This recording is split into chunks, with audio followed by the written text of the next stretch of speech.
find out, Google it out. Period. So misplaced love, according to Google, is placing in other person's, things, organization where the loyalty is not acknowledged or respected. It is betrayed or taken advantage of. So no matter how hard you try to give your love, your loyalty is pushed aside until that love is needed, but it's still not respected. It's fake love. The love you give is absorbed until you're dry, and in some cases, you're misplaced. Love still flows because you have a satisfaction that can't be found elsewhere. So at first I was going to talk about Noah's Ark because we all know the story, Noah, and everybody had misplaced their love, and then God was over it and was like, y'all gone. But while I was walking the dog, something told me to go to Sodom and Gomorrah. So that's what we're going to talk about. So if you don't know, Sodom and Gomorrah, they were living sinfully. A lot of homosexual things going on and crazy stuff in there. So, but before God sends a message to Lot and to the city of Sodom and Gomorrah, Abraham pleads with God. So we can turn to Genesis 18, 23 to 26. And it says, 23. And Abraham came near and said, would you also destroy the righteous with the wicked? Suppose there were 50 righteous within the city. Would you also destroy the place that not spare it for the 50 righteous that were in it? Far be it from you to do such a thing as this, to slay the righteous with the wicked. So that righteous should be as wicked, far be it from you. Shall not judge of all the earth do right. So the Lord said, if I find in Sodom 50 righteous within the city, then I'll spare all the place for their sakes. Okay? So each time God went back to the city and he looked and he was seeing like how the city was doing, it didn't turn out well. And so each time Abraham would plead, well, what about, he just keeps going down lower and lower until he's at 5. Well, what about 5? Can you spare the city if there's 5? And God says, we'll see. So Abraham kept on pleading with God to spare the city until Abraham realizes it's a wrap. But isn't that what we do?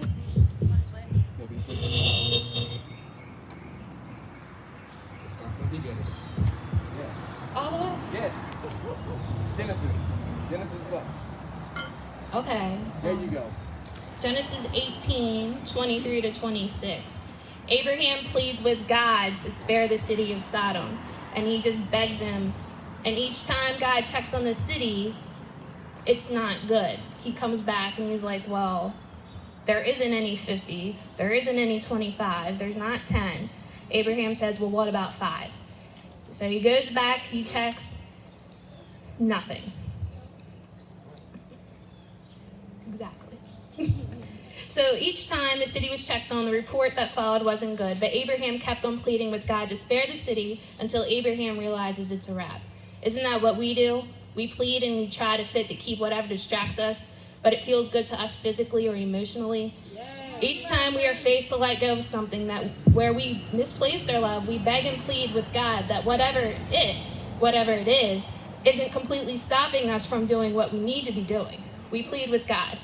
God, I promise I won't do this again except this one time. But each time we find ourselves in the same predicament until God gets fed up and sends us a message, time is up. So time for the city of Sodom and Gomorrah had ended. God was fed up with the actions of the city. He gave ample time to see the people of the city, spare them their life a couple of times thanks to Abby. But the people did not change. They misplaced their love. Their misplaced love was in the wrong place. So let's jump to Genesis 19, 12. Okay. And it says, the men said to Lot, have anyone else here, son-in-law, your sons, your daughters, and whomever you have in the city, take them out of this place. For we will destroy this place because the outcry against them has grown great before the face of the Lord, and the Lord has sent us to destroy it.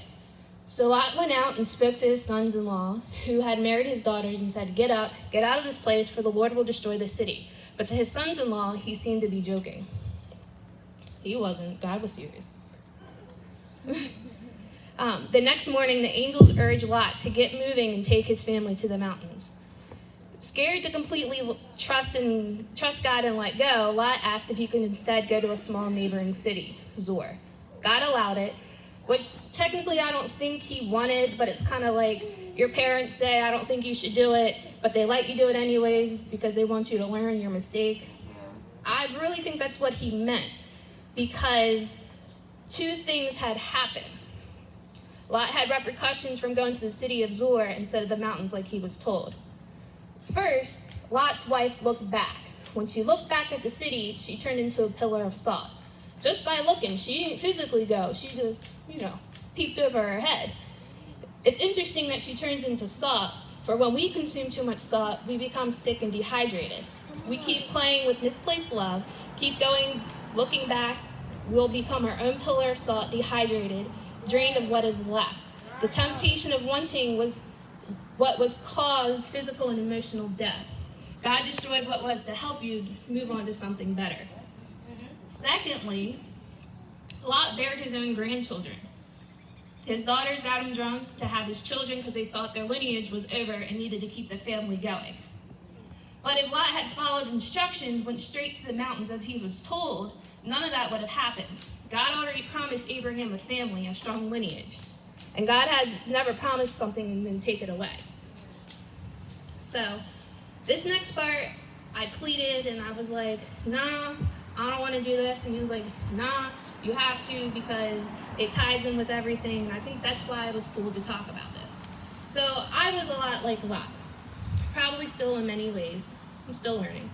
Years ago, I couldn't let go of my own Sodom and Gomorrah. I was dating someone that I shouldn't have, and God sent me multiple messages to let go and move on. I didn't listen, I didn't care. I knew what I wanted. Lies, I thought. But I pleaded with God. I used to say, well, God put me here to be a seed for him. But I ended up not only being the seed, I was the water, I was the nutrients, I was the dirt. I was drying myself out. And I wasn't supposed to be. I could have been the seed, but that was it. I could have just been his friend, But no. I had completely misplaced my love. By the last message where my life was destroyed, I lost multiple cars, multiple houses, apartments, friends, my job. Only thing left was to let go. But like Lot, I didn't run to the mountains, I went to the city of Zoar. So yeah, my life turned a little better, found another job, saved to get a car. My life wasn't the greatest. It wasn't until I completely let go, headed towards the mountains, to have full faith in God, that things turned around. I sometimes can't wrap my head around the things that I've been blessed with now, like the house and the dog and everything. It doesn't make sense, but it does. God allows us to enjoy what he has created, but we need to be mindful of how much time and effort we give those things over him. Those things are the salt in our lives. Too much of it, and we can eventually dry up ourselves, spiritually, financially, and physically. God calls us to refocus our misplaced love. He wants us to let go of our loyalty to everything and shift it back to the main thing, loyalty to God. Our love should glorify him. It should always represent him. And then I have 2 Timothy 2:22. So, hold on. I didn't mark that one down.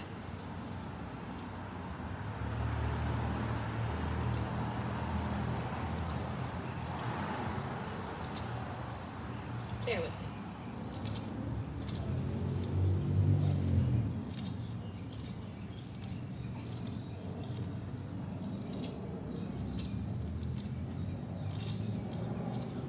I'm almost there.